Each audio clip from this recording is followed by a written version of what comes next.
एक गांव था। उस गांव में शाम ढलने के बाद कोई भी गांव वाला बाहर नहीं निकलता था, क्योंकि उस गांव में एक भूतिया समोसे वाला था। वो भूत रात को गांव में समोसे लेकर घूमता था। उसके समोसे की खुशबू पूरे गांव में फैल जाती थी। खुशबू से गांव वाले आकर्षित होने लगते थे और अपने घरों से बाहर आ जाते थे। वो भूत उन्हें उठाकर अपने समोसे की दुकान पर ले जाता था और उन्हें मार देता था। इसीलिए गांव वाले अपने अपने घरों की खिड़कियां और दरवाजे रात को अच्छे से बंद रखते थे, ताकि समोसों की खुशबू अंदर न आए। एक दिन राजन शहर से 18 साल बाद अपने गांव लौटा था। अच्छा माँ, तुमसे तो मिल लिया, अब मैं जरा अपने दोस्तों से भी मिलाऊं। अच्छा जाओ, पर शाम ढलने से पहले घर लौट आना बेटा। हाँ माँ, ठीक है, मैं जल्दी आ जाऊंगा। राजन अपने दोस्तों से मिलने चला जाता है और मिलते ही राजू, श्याम, क्या तुम दोनों ने मुझे पहचाना? मैं तुम्हारा बचपन का दोस्त राजन, जो शहर पढ़ने चला गया था। यार तू मेरे दोस्त, इतने सालों बाद आया है तू गांव में। अच्छा दोस्तों, हम कितने सालों बाद मिल रहे हैं। चलो इसी खुशी में कहीं घूम कर आते हैं। नहीं नहीं, हम नहीं जा सकते। क्यों, क्या हुआ? तुम दोनों घूमने के नाम से इतने डर क्यों रहे हो? क्या तुम्हें नहीं पता, इस गांव में शाम ढलने के बाद घर से कोई नहीं निकलता बाहर। पर क्यों, क्या बात है? क्या तुम्हें नहीं पता, रात के समय गांव में समोसे वाला भूत घूमता है। जो भी उसके समोसों की खुशबू सूंघ लेता है, वो भूत उसे उठाकर अपने साथ ले जाता है और उसे मार देता है। शायद तुम्हें भूत के बारे में कुछ नहीं पता। इसीलिए तुम भी खिड़की दरवाजे अच्छे से बंद करके सोना। चलो भाई, अब घर चलें, अंधेरा होने ही वाला है। इतना बोलते ही राजू और श्याम वहाँ से चले जाते हैं। ये दोनों भी ना कैसी कैसी बातें करते हैं।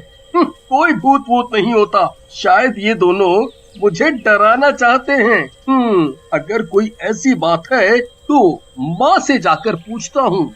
राजन वहाँ से अपने घर जाता है और अपनी माँ को सब बताता है। माँ, आज मैं अपने दोस्तों से मिलने गया था ना, तो वो लोग बड़ी अजीब सी बात कर रहे थे, कोई समोसे वाले भूत की। अगर कोई बात है तो बताओ ना माँ। अब इस बारे में कल बात करेंगे बेटा, अभी रात बहुत हो गई है, अभी तू सो जा। हाँ? फिर राजन अपने कमरे में सोने चला जाता है। राजन अपने दोस्तों की कही बातों पर ज्यादा भरोसा नहीं करता, जो उन्होंने भूतिया समोसे वाले की बात कही थी, और वो खिड़की खुली रखकर ही सो जाता है। और रात में भूतिया समोसे वाला हाथ में समोसे की प्लेट लेकर गांव में घूमता है। ओ गांव वालों, जरा खिड़की खोल कर कोई हमारे भी दर्शन कर लो। हम भी तो तुम्हारे अपने हैं, एक बार तो दर्शन कर लो हमारे। ये मेरे बनाए हुए गर्मा गर्म समोसे तो चख लो एक बार। पर किसी के भी घर की खिड़की नहीं खुली होती। कोई बात नहीं, मैं खुद ही देख लेता हूँ कि आज कौन मरेगा मेरे हाथों से। ऐसा तो हो ही नहीं सकता कि आज मैं खाली हाथ यहाँ से जाऊं।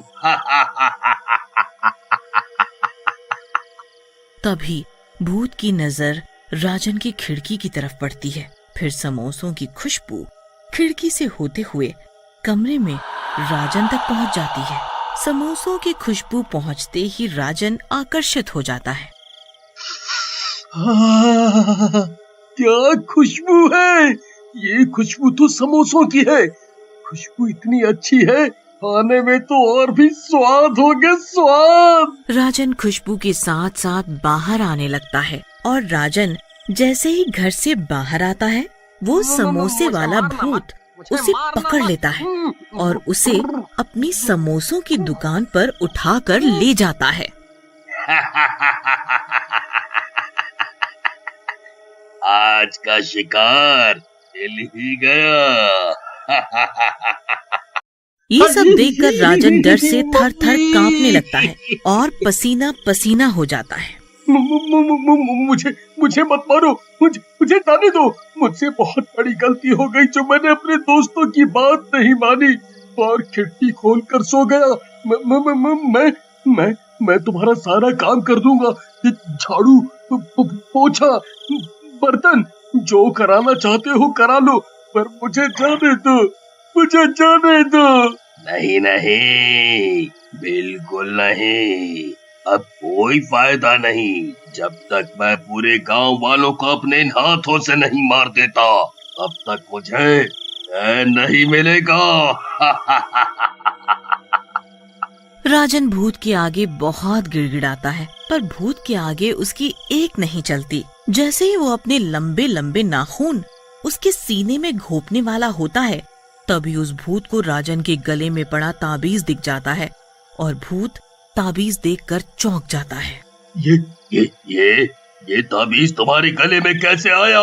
ये ताबीज मेरे पिताजी की आखिरी निशानी है। माँ ने बताया था जब मैं बहुत छोटा था तब मेरे पिताजी ने मुझे ये ताबीज पहनाया था, पर वो अब इस दुनिया में नहीं है।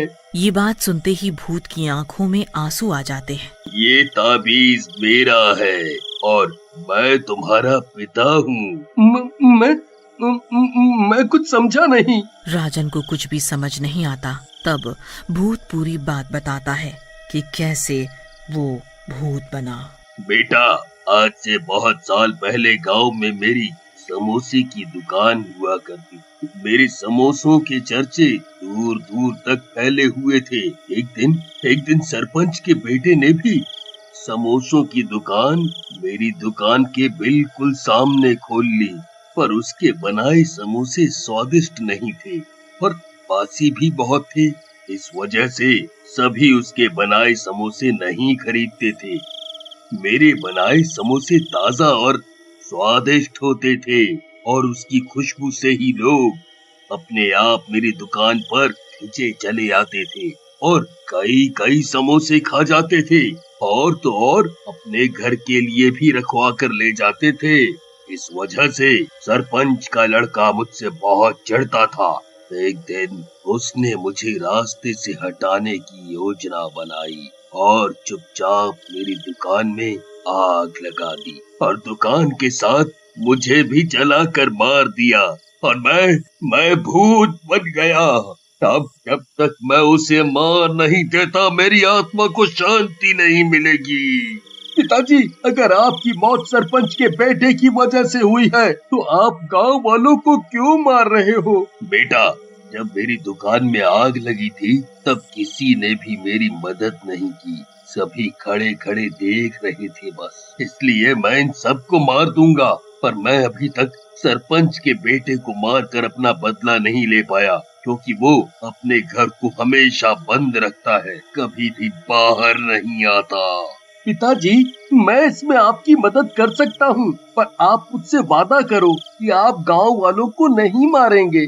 भूतिया समोसे वाला राजन की बात मान लेता है और फिर राजन पूरी योजना बनाता है कि कैसे सरपंच के लड़के को घर से बाहर निकाला जाए। योजना के हिसाब से एक दिन राजन चुपके से सरपंच के घर की खिड़की पर समोसे से भरी प्लेट रखाता है। कुछ देर बाद सरपंच का बेटा समोसे की खुशबू से आकर्षित हो जाता है और घर से बाहर आ जाता है। अब मैं तुझे मार कर अपना बदला लूंगा। पर तुम मुझे मारना क्यों चाहते हो? और इस राजन को तो तुम कुछ भी नहीं कर रहे हैं। क्योंकि तुम मेरे कातिल हो। तुमने मुझे मारा है, इसने नहीं, और गांव वाले भी निर्दोष हैं। मैं और तुम्हारा कातिल? कौन हो तुम? कौन हो तुम? इसके बाद भूत अपने असली रूप में आ जाता है। बंसी, तुम? ठीक पहचाना, बंसी हूँ मैं। तुमने मुझे जलाकर मार डाला था, याद आया? देखो बंसी भाई, देखो मुझे माफ कर दो। मुझसे बहुत बड़ी गलती हो गई थी। मुझे माफ कर दो बंसी भाई, मुझे माफ कर दो। और उसके बाद से उस भूत ने कभी भी किसी को परेशान नहीं किया।